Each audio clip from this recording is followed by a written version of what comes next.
Hello, I'm Alex Compton with Luminescence Photography in Pahrump, Nevada, where we specialize in capturing the true spirit of your loved ones and special occasions. I'd like to show you how you can light a portrait using materials that you can locate in any hardware store.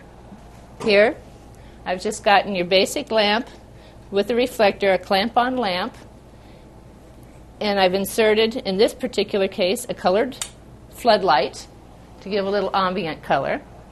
Behind our model, I have a remnant of material that was picked up in some store, and sometimes you can find them for very inexpensive. I'm going to come over here and use your basic halogen light, and this is going to be very, very bright. Sometimes you can put a material on it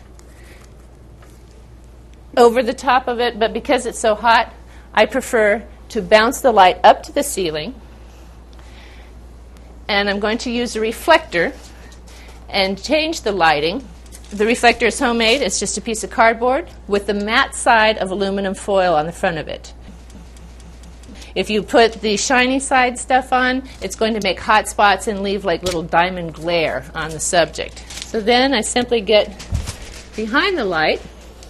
You want to show the model before, and here I've bounced the light, and I can move this around to see which gives her a better lighting.